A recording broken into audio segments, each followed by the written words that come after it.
कि मुसलमान को ऐसा लगता है कि अभी जो मौजूदा हुकूमत है वो मुसलमानों के अगेंस्ट में है। सही या गलत इसका फ़ैसला तो वक्त करेगा, लेकिन यह है कि इवन हिंदू भी परेशान है कि मौजूदा हुकूमत जो है वो हिंदुओं के लिए कुछ कर भी रही है या नहीं कर रही है, या सिर्फ उनके जो है वोट का इस्तेमाल ही कर रही है। हिंदू तो खुश हैं कि अब्दुल की जोड़ी टाइट है। हाँ, हिंदू ज़रूर खुश हैं, कुछ हिंदू, सब नहीं, कुछ ज़रूर खुश है कि मुसलमान को टाइट कर रखा है, लेकिन मुसलमानों को टाइट करने से हिंदू का तो उन्नति नहीं हो सकता ना। हिंदू का उन्नति तो या तरक्की तो हिंदुओं का तरक्की किया जाएगा तब ही होगा, और उस डायरेक्शन में या उस तरफ सरकार का कोई कदम बढ़ता हुआ नज़र नहीं आ रहा है। कोई भी ऐसी चीज़ नहीं है जो हिंदुओं को आगे बढ़ा के ले जाए। अगर हिंदुस्तान आगे नहीं बढ़ेगा, भारत आगे नहीं बढ़ेगा, तो हिंदू भी आगे नहीं बढ़ेंगे। बीजेपी कह राम मंदिर बना दिया, भारत हिंदुओं के लिए बहुत अच्छी बात है। बीजेपी ने नहीं बनाया, वो तो सुप्रीम कोर्ट के ऑर्डर से बन रहा है। श्रेय तो वही ले रहे हैं ना सर। श्रेय लेने से तो बात नहीं बनती है ना। असली तो आप कुछ किया आपने कि नहीं किया। आपने कुछ नहीं किया, अभी तक भी नहीं किया। जनता वोट क्यों दे रही है अगर कुछ नहीं कर रही है, कोई उन्नति नहीं हो रही है? जनता इसलिए वोट दे रही है कि वो समझ रही है कि बहुत कुछ कर रहा है। इसी को तो बोलते हैं कि पब्लिसिटी में बड़ा जान है। हिटलर ने भी यही किया था, उसने भी खूब पब्लिश किया अपने आप को कि मैं ये कर रहा हूँ और मैं वो कर रहा हूँ। आखिर में जाके जो है पूरा जर्मनी को डुबा दिया उसने। यही हाल है। से अभी देखा जा रहा है धार्मिक यात्राओं पर जिस तरह से हमने उन्माद, जिससे हमारे देश की जो संपत्ति है वो खतरे में पड़ रही है। ऐसा क्यों हो रहा है, ये कैसे रुकेगा? ये तो उसी से होगा जो ये चल रहा है इंटरफेथ डायलॉग। जब हिंदू, मुसलमान, सिख, ईसाई सब ये समझ बताने लगे कि भाई हमारे और आपके बीच में ये कॉमन है, ये दोनों जन धर्मों में है। जब इस टाइप की बात आ जाएगी तो ऑटोमेटिकली कमेगा। तब सब धर्म के कारण हो रहा है या कोई और वजह है? धर्म की नहीं, सरकार की वजह से हो रहा है। सरकार करवा रही है तो हो रहा है। पर लड़ाई तो धर्म को लेकर है ना। देखिए, हाँ है ज़रूर धर्म को लेके, लेकिन करा तो धर्म नहीं रहा है ना। धर्म तो नहीं बोल रहा है जाके लड़ो। तो इन चीज़ों का सॉल्यूशन क्या? क्योंकि विपक्ष तो लग रहा फेल हो गया ना सर, आपको भी लग रहा होगा। देखिए विपक्ष नहीं, फेल तो नहीं हुआ, मैं नहीं बोलूँगा विपक्ष फेल हुआ है। काफ़ी हद तक विपक्ष सक्सेसफुल भी है, नहीं तो इससे भी बुरा हाल होता। नहीं, जहाँ विपक्ष की सरकार है वहाँ भी तो यही तांडव हो रहा सर, यही हो रहा सब नंगा नाच, वही यही हो रहा। कौन सा? जहाँ विपक्ष की सरकार है हिमाचल प्रदेश में तो इनका भी कब्जा है, उनका भी कब्जा है। तो सिर्फ सरकार के होने से तो नहीं होता है ना।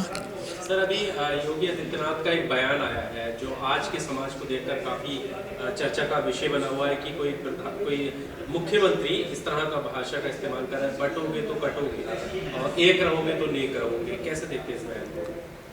ये तो गलत ही है। बटोगे तो कटोगे, उसको आप दूसरी तरह से इस्तेमाल कर सकते हैं। अगर हिंदुस्तान को बचाना है तो सबको एक साथ रहना है, संविधान बचना चाहिए। अगर सब एक साथ नहीं आएंगे, संविधान को नहीं बचाएंगे, तो संविधान नहीं रहेगा तो देश भी नहीं रहेगा। सर विपक्ष भी कह रहा संविधान को बचाना है, बीजेपी भी कह रही कि संविधान सबको रटा दिया जाएगा, सबको पढ़ा दिया जाएगा। तो फिर खतरा किससे है संविधान को? जो संविधान को मिटाने का काम कर रहे हैं उनसे। वही तो सर, कौन कर रहा है मिटाने का काम? वो तो जो पार्टी पावर में है वो कर रही है। वो तो कह रहे हैं हम तो सबको संविधान पढ़ाएंगे, सबको संविधान रटाएंगे, सबको याद करवाएंगे संविधान। कुछ संविधान याद करने से थोड़ी होता है, संविधान को मानना पड़ता है भाई। याद कराने से क्या होगा, वो तो किताब में लिखा ही हुआ है। हिंदू मुस्लिम करना और लोगों को बांटना, क्योंकि उनके पास और कोई मुद्दा है ही नहीं। अभी 10 सालों में अभी उनका थर्ड टाइम ये शुरू हुआ है, तो क्या किया उन्होंने? जो हमने काम किया था वही काम हो रहा है। हमारी स्वर्गीय शीला दीक्षित जी ने जो किया था, तो कुछ भी ऐसा नहीं हुआ, वही काम हो रहा है। बताइए। मोदी जी कह रहे हैं इन सब बेटियों को बचाइए, रोटी को बचाइए। अच्छा, उन्हें पता है कि अगर मैं इस भाषा का प्रयोग नहीं करूंगा तो ये जनता जान चुकी है मेरे इरादों को, और ये मतलब मुझे उखाड़ के फेंक देगी। कह रहे हैं बटोगे तो कटोगे। वो उन्हें डर है ना कि एकजुट रहना, क्योंकि हमारी पोल खुल जाएगी और हम जिस तरीके से मतलब लोगों का ब्रेन वॉश करते हैं तो वो पोल खुल जाएगी। तो एकजुट रहना, हमारा ब्रेन जो हमने जनता के बीच जो हमने मैसेज छोड़ा है, मतलब कि किस तरीके से हमें भ्रम फैलाना है देश में। भाजपा है ये डर फैलाती है, क्योंकि उनके पास कोई मुद्दा ही नहीं है ना, वो डर फैलाती है। लेकिन हमारी कांग्रेस पार्टी की विचारधारा ये है कि उनको, हमारे श्री राहुल गांधी जी कहते हैं डरना नहीं किसी से, क्योंकि हम किसी का बुरा नहीं चाहते और हम सच्चाई की लड़ाई लड़ते हैं। दिल्ली में जब से सरकार बनी है, कांग्रेस की सरकार ही चली है।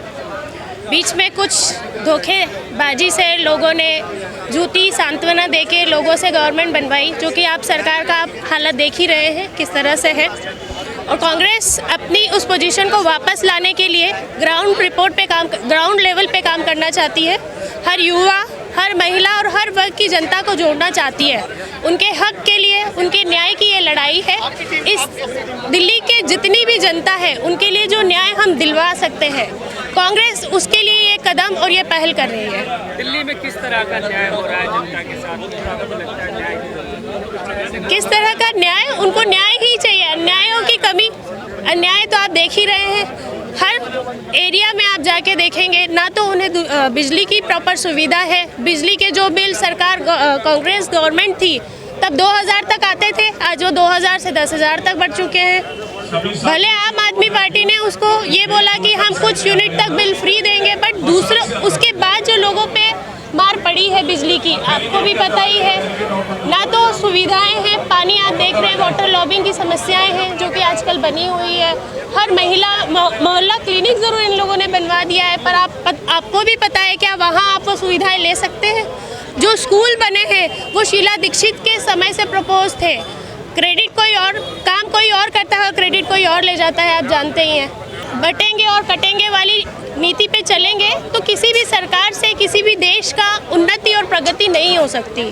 तो मेरी यही जनता से अपील है कि इस न्याय यात्रा में सहयोग करें और बटने और कटने वाले जिसने भी ये स्लोगन दिया है उसको एक अच्छा जवाब दें और सब मिलके कांग्रेस की गवर्नमेंट को आने में सपोर्ट करें। राहुल गांधी जी जाति जनगणना की बात करें, उसी के जवाब में योगी आदित्यनाथ कह रहे हैं कि जातियों में बांटने का काम कर रही है कांग्रेस। जातियों में बांटना नहीं, इसमें ये मेजॉरिटी दिखेगी कि कौन सी गवर्नमेंट में, आपको पता ही है SC ST OBC हो, अन्य पिछड़ा वर्ग हो या ये सब हैं, अगर इनकी गणना होती है, जनगणना होती है, तो मुझे नहीं लगता कि इससे किसी भी सरकार को कोई मुसीबत हो सकती है, बल्कि मेजॉरिटी फैल जाएगा ना उससे। नहीं, ऐसा ये सोच का फर्क है। जातिवाद तो तब फैलेगा जब हम उसको और बांटने की कोशिश करेंगे।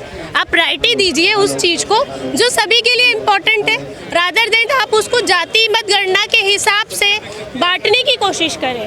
वही हम कह रहे हैं, जनगणना से आपको मेजॉरिटी पता चलेगी कि SC ST कैटेगरी के कितने लोग हैं जो मेजॉरिटी में आके आप लोगों को सपोर्ट कर सकते हैं, इस देश को चलाने में हेल्प कर सकते हैं। माइनॉरिटी में भी हम हेल्प कर रहे हैं, बट ये एक क्राइटेरिया हो जाएगा कि क्रीमी लेयर वाला जो फंडा है वो सब चीज़ें इजीली सरकार उसको डिस्क्रिमिनेट कर पाएंगे। बेरोजगारी, महंगाई, शिक्षा जैसे मुद्दे तो गायब है ना देश में से। देखिए प्रधानमंत्री भी कह रहे हैं बेटियों को खतरा, इनसे बेटी बचा लो। पहले मंगलसूत्र के लिए बोला, तो क्या किधर जा रहा है देश? इसलिए तो हम चाहते हैं कि जनता कांग्रेस को सपोर्ट करे। कांग्रेस सपोर्ट, अगर आप कांग्रेस को सपोर्ट करेंगे तभी अब कुछ चीज़ें जो अभी तक नहीं हो पाई हैं वो हम करना चाहते हैं। हम हर क्षेत्र में, दिल्ली के हर एरिया में हमारा जो उद्देश्य है कि एजुकेशन सिस्टम को इम्प्रूव करें, एम्प्लॉयमेंट पे फोकस करें, ना कि हम 2,000-3,000 रुपए का महीना भत्ता लोगों को दें। है आप भी बेटियां, आपको भी खतरा है क्या? मोदी जी तो यही कह रहे हैं कि देश की बेटियों को खतरा है, बेटियों को ले जाएंगे। पहले कहा आपकी भैंस ले जाएंगे, आप देखिए ये तो राजनीति है। हाँ, ये तो राजनीति है। आपको भी पता है कि नहीं, अगर देश का प्रधानमंत्री ऐसी बात बोल रहा तो फिर सोचने वाली बात तो है ना। देखिए जी बिल्कुल, तो ये चीज़ तो आप मोदी जी से पूछेंगे या उनकी टीम से पूछेंगे तो वो ज़्यादा सही जवाब। नहीं, मुझे नहीं लगता कि अभी देश की जनता में महिला भी खतरे में है, बट ये नहीं है कि वो पूरी तरीके से खतरे में है। अगर बांग्लादेश की तरह ये हाल हुआ तो यहाँ पर हम लोग भी अनसेफ हैं। खतरा बता रहे, कांग्रेस वालों से खतरा बता रहे। कांग्रेस वालों से खतरा, वो तो हर पार्टी ये कहती है, हम भी कहते हैं। बीजेपी से खतरा है, बीजेपी वो एक दूसरे पे एलिगेशन का काम करने की जगह हम मिलके कुछ अच्छा कर सकते हैं तो जनता के लिए बहुत अच्छी बात होगी। यही है कि आप लोग जो आपको लगता है कि आपके सपोर्ट में काम कर सकता है, आपके भले के लिए कर सकता है, तो आप ये काम कीजिए। लेकिन हरियाणा का चुनाव आप लोग हार गए, क्या वजह रही? देखिए, हार और जीत तो हर जगह होती है। आपको भी पता है बीजेपी ने इतनी मेहनत की थी पर अयोध्या में वो नहीं आ पाई, उसका क्या जवाब है आपके पास? लेकिन आपका गठबंधन था, यहाँ दिल्ली में रहेगा गठबंधन या नहीं रहेगा? देखिए, वो चीज़ तो अभी मैं आपको कुछ कमेंट नहीं कहूँगी। वो चीज़ अभी कुछ चीज़ें गोपनीय होती हैं, हर चीज़ डिस्क्लोज नहीं की जाती। समय आएगा तो आपको पता चल ही जाएगा।